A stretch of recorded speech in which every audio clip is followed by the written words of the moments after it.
ফুলকপি নতুন আলু আর ডিম দিয়ে একটা তরকারি করেছি সকালের নাস্তার জন্য। সাথে আছে পরোটা, দুই রকমের, একটা হচ্ছে তেল ছাড়া পরোটা আর একটা হচ্ছে তেলে ভাজা পরোটা। তো এই পরোটাগুলো আমি ঘি দিয়ে বানিয়েছি, ঘি দিয়েই ভেজেছি। আর সবজি, আজকে সকালের নাস্তার রেসিপিটা আপনাদের সাথে শেয়ার করি, চলেন। আশা করছি ভালো লাগবে, বিশেষ করে যারা নতুন রাঁধুনি আপুরা আছেন তাদের অনেক উপকারে লাগবে। আর এই শীতকালে শীতের সবজি দিয়ে সকালের নাস্তা করতে অনেক অনেক ভালো লাগে, আর খুব সহজে এই তরকারিটা রান্না করা যায় ফুলকপি, ডিম আর নতুন আলুর। তো চলুন শুরু করি আজকের রেসিপিটা। আজকের রেসিপিটা ভীষণ সোজা রান্না করা, বাট খেতে কিন্তু দুর্দান্ত।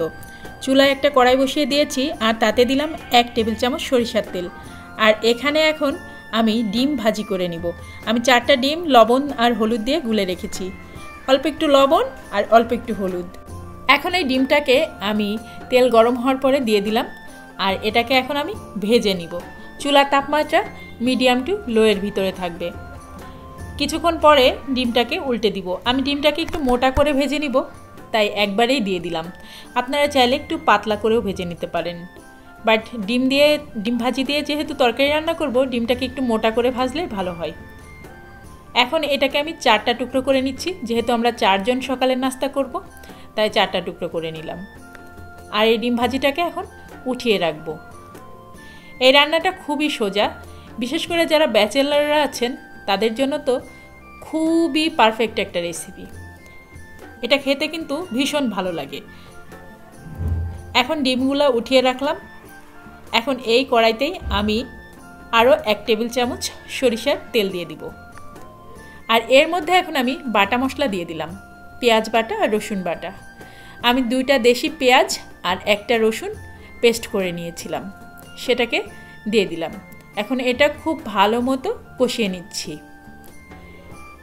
ভালো মতো কষিয়ে নেওয়ার কারণে মশলার কাঁচা গন্ধটা থাকে না।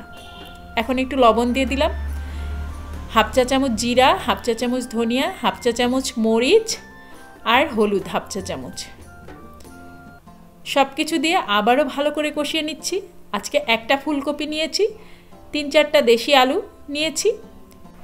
এখন এই মশলাটাকে আমি খুব ভালো মতো কষিয়ে নিয়েছি এবং মশলার কাঁচা গন্ধটা একেবারেই চলে গিয়েছে। এর মধ্যে এখন কেটে রাখা ফুলকপিগুলো দিয়ে দিচ্ছি। আমি ফুলকপিগুলো একটু ছোট ছোট সাইজ করে নিয়েছি। যেহেতু ডিম ভাজি আলু দিয়ে রান্না করব, তাই আলুগুলোকেও গোল গোল করে কেটে নিয়েছি আর ফুলকপিগুলোকেও একটু ছোট ছোট করে কেটে নিয়েছি। এখানে 1টা ফুলকপি নিয়েছি আমি। শীতের সিজনে এই শীতের সবজি দিয়ে সকালে নাস্তা করতে কিন্তু ভীষণ ভালো লাগে। আর শীতকালে শীতের সবজি প্রচুর পরিমাণে খাওয়া উচিত, এগুলো আমাদের শরীরের জন্য খুবই উপকারী।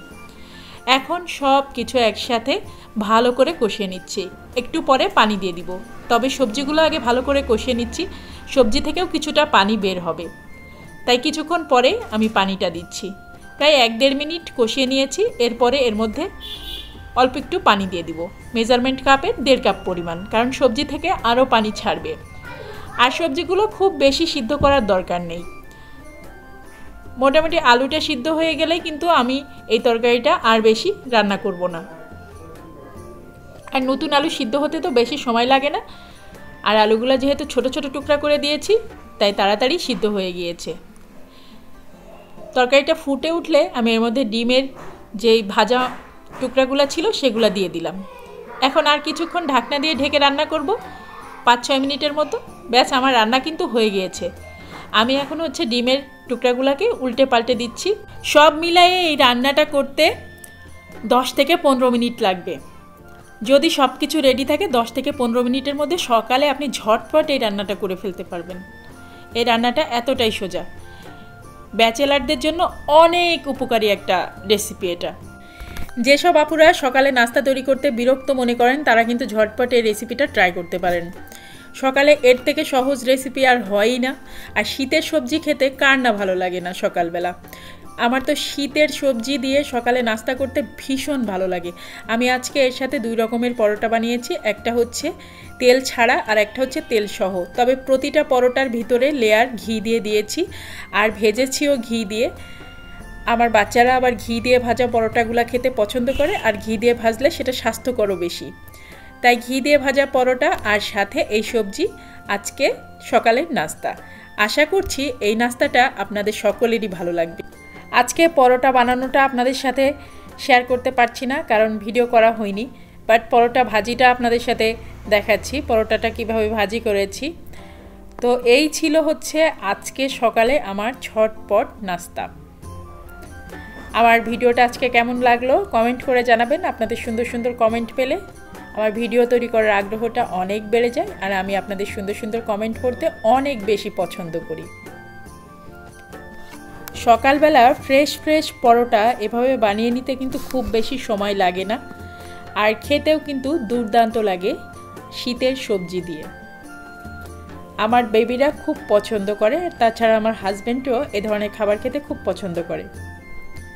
পরোটাগুলোর প্রতিটা লেয়ারে লেয়ারে ঘি দেওয়া হয়েছে, যার কারণে পরোটাগুলো খুব সহজেই ফুলে একদম টুপির মতো হয়ে যাচ্ছে। আর এই পরোটাগুলো খেতে এত টেস্টি, আসলে বলে বোঝাতে পারবো না।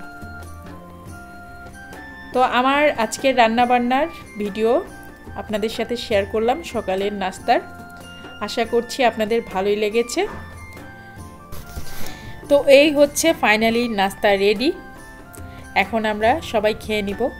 তো তেলে ভাজা পরোটাগুলো কিন্তু আমি আপনাদের সাথে শেয়ার করলাম ভিডিওটা, আর তেল ছাড়া পরোটাটা ভিডিও করা হয়নি, বাট প্রতিটা পরোটাই কিন্তু এরকম ফুলকো ফুলকো হয় যদি আপনি ভিতরে ঘি দিয়ে প্রতিটা লেয়ার করে দেন, তাহলে কিন্তু প্রতিটা পরোটা অনেক সুন্দর ফুলে যাবে আর খুবই ক্রিস্পি হবে।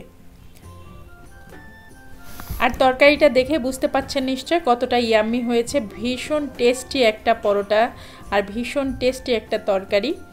তো আমার আজকের ভিডিও কেমন লাগলো অবশ্যই অবশ্যই কমেন্ট করে জানাবেন। আমি আশা করছি নতুন রাঁধুনি আপুরা এবং যারা ব্যাচেলর আছেন তাদের অনেক অনেক উপকারে লাগবে আমার আজকের রেসিপিটা। আর আপনারা যদি এই পরোটার রেসিপিটা দেখতে চান তাহলে অবশ্যই আমাকে কমেন্ট করে জানাবেন, আমি অবশ্যই এই রেসিপিটা দিয়ে দিব। আর তাছাড়াও আমার একটা ইচ্ছা আছে যে এরকম একটা সুন্দর পরোটার রেসিপি আমি আপনাদের সাথে শেয়ার করব। ভীষণ টেস্টি একটা পরোটার রেসিপি এটা। আর এই তরকারিটা অবশ্যই ট্রাই করবেন, মাস্ট ট্রাই করবেন, কারণ এটা খুবই সহজ একটা রেসিপি এবং খেতে কিন্তু খুবই টেস্টি। ডিম, ফুলকপি আর আলুর এই তরকারিটা ভীষণ টেস্টি হয়। অবশ্যই এই শীতের সময় মাঝে মাঝে এই তরকারিটা খাওয়ার চেষ্টা করবেন। তো যাই হোক, আজকের মতো ভিডিওটা শেষ করছি। সবাই আমার পরিবারের জন্য দোয়া করবেন, আমার বাচ্চাদের জন্য দোয়া করবেন। আল্লাহ হাফেজ, সবাই ভালো থাকবেন।